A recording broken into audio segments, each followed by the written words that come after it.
Two guests, one legendary couch, and the moment everyone stopped laughing. It started with a comment about activism. Meghan was mid-sentence, explaining her approach to advocacy, when Emma Thompson tilted her head and asked a simple question. The audience caught the shift before Graham did. Something in the air changed. Meghan's smile hardened. Emma's remained warm, but her eyes had sharpened. Over the next 12 minutes, the red couch became a battleground. Every point Meghan made, Emma gently dismantled. Every claim of persecution met quiet, devastating context from a woman who'd navigated fame for 40 years without once playing victim. And by minute 20, when Emma said 5 words that cut through every defense Meghan had constructed, the audience gasped. What happened next had never happened on the Graham Norton show. This is the one everyone's going to be talking about. Subscribe now, hit that notification bell, and let's get into it.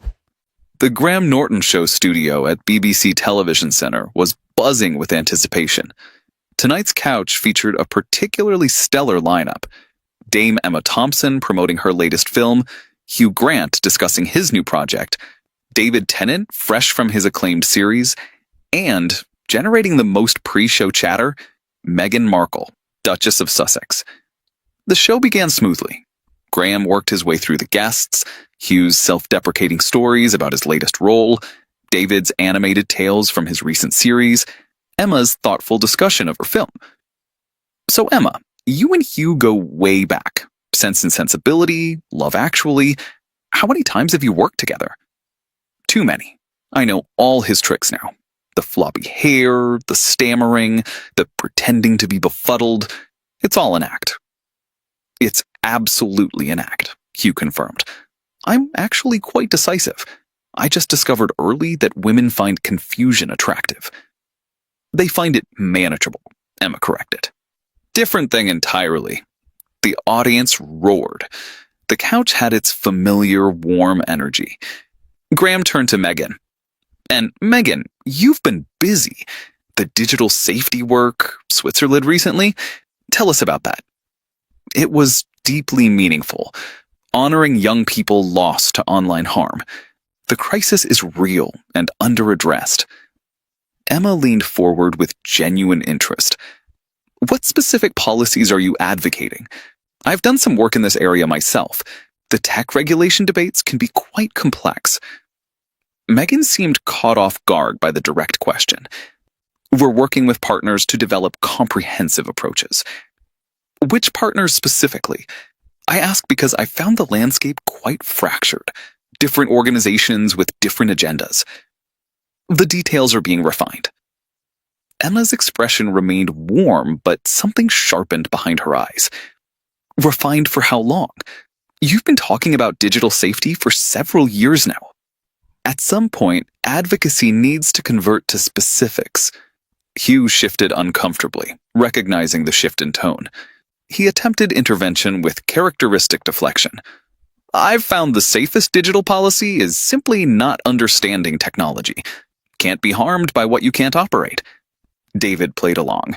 Hugh still uses a flip phone. It's genuinely tragic. It's genuinely liberating. Nobody can reach me. It's bliss. But Meghan hadn't taken the off-ramp.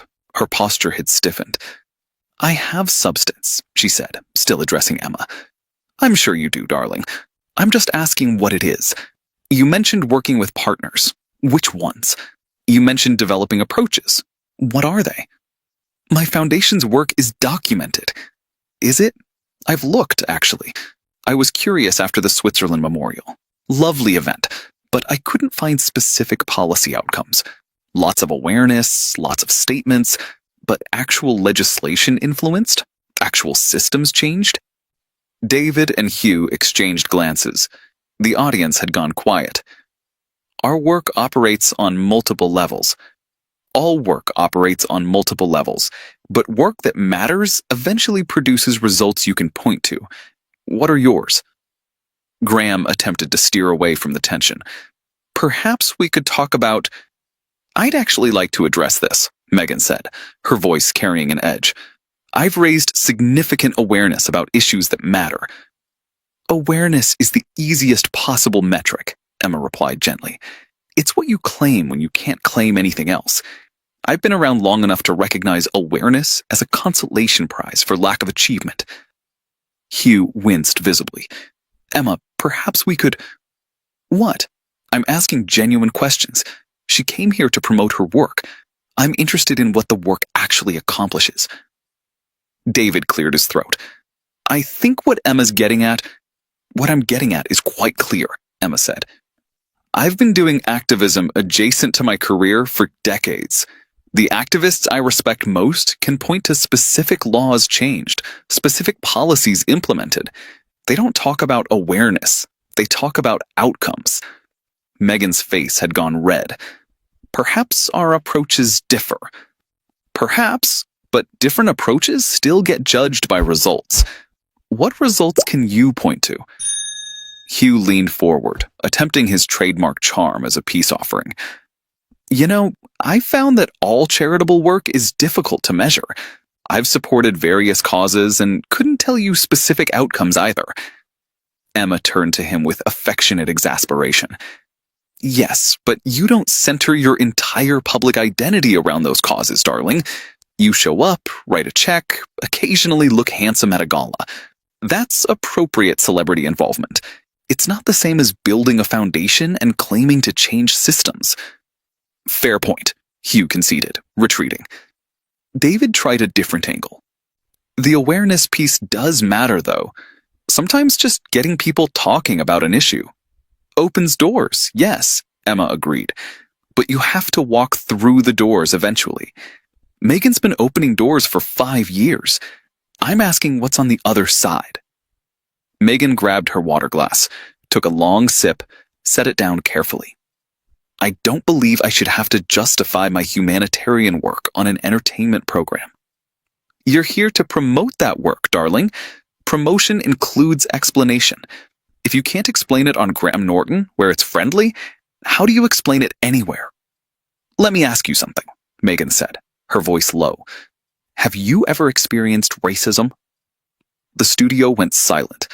Hugh looked like he wanted to disappear into the couch cushions. David froze. Emma considered the question carefully. I've experienced discrimination as a woman. I've witnessed racism many times. I've worked in anti-racism efforts for decades. But you're asking if I've personally experienced being targeted for my race? No, I'm white. I haven't. Then perhaps you shouldn't lecture me about what I face. I'm not lecturing you about racism. I'm asking about your foundation's outcomes. Those are different topics. You've introduced racism to deflect from questions about your work.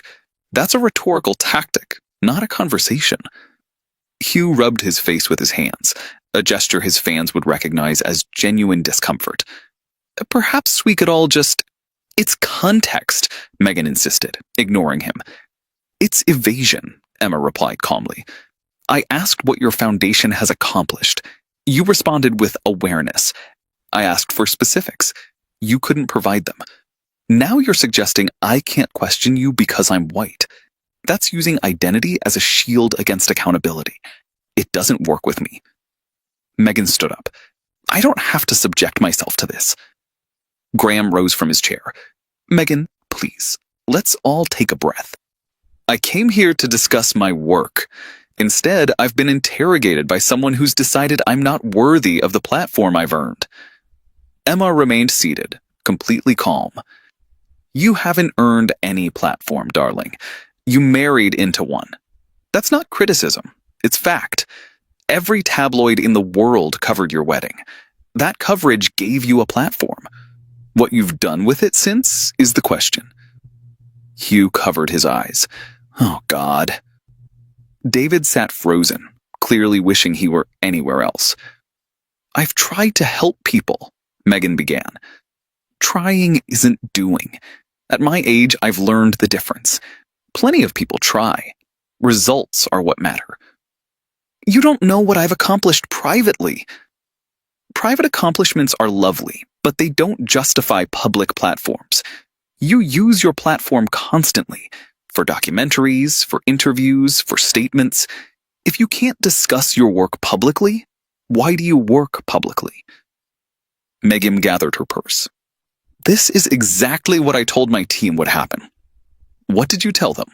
That someone might ask you to substantiate your claims? That basic accountability would feel like attack? If so, you were right. And you should ask yourself why that's your expectation. Meghan moved toward the edge of the stage. Hugh stood up instinctively, though it wasn't clear what he intended to do. You're everything they said you were, Meghan said to Emma. Who said what about me? The British establishment. Cold, superior, closed. Emma's smile remained warm. Darling, I've spent 40 years being called too outspoken, too political, too willing to challenge the establishment. They don't claim me. I'm simply someone who asks questions. If that feels like the establishment to you, perhaps examine how you've defined yourself against everyone who doesn't simply agree with you. Meghan walked off. The studio door closed behind her. The remaining guests sat in stunned silence.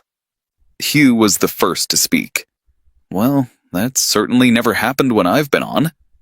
Has that ever happened at all? David asked Graham, genuinely bewildered. Never. Not in all the years I've done this show. Emma sighed. I feel rather terrible. I wasn't trying to chase her off. I was genuinely curious. Your genuine curiosity is rather more intense than most people's, Hugh observed. I've known you for 30 years. It still frightens me occasionally. Graham took a breath, attempting to restore some normalcy. We should probably acknowledge what just happened before we try to continue. Emma nodded. I asked a guest to describe her foundation's accomplishments. She couldn't. I asked about specific policies she supports. She couldn't name them. I asked what results she could point to. She talked about awareness. When pressed for anything concrete, she accused me of racism-adjacent criticism and left. Hugh shook his head slowly. The thing is, those were perfectly reasonable questions. I've been asked far worse by actual journalists. I once had someone ask me if my entire career was based on playing the same character repeatedly. They weren't wrong, by the way. I've been asked if Doctor Who ruined my potential for serious work, David added, while I was promoting serious work.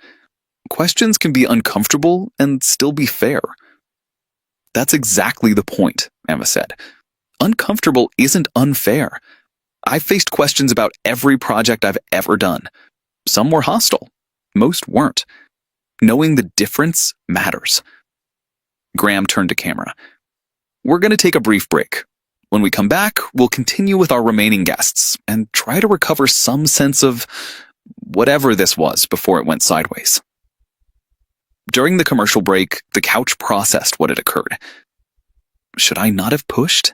Emma asked. Hugh shook his head. You asked about her work. That's what interviews are for. David leaned forward. What struck me was how fast it escalated. You asked about partners. That's a friendly question. And suddenly we were discussing racism and privilege. It's a technique, Emma observed. When you can't answer substantive questions, you reframe them as attacks on your identity. Then the questioner becomes the villain, and you escape accountability. Does it work? Graham asked. It works on people afraid of being called racist. It doesn't work on people who know they're not. Hugh laughed despite himself. Emma Thompson, afraid of being called things.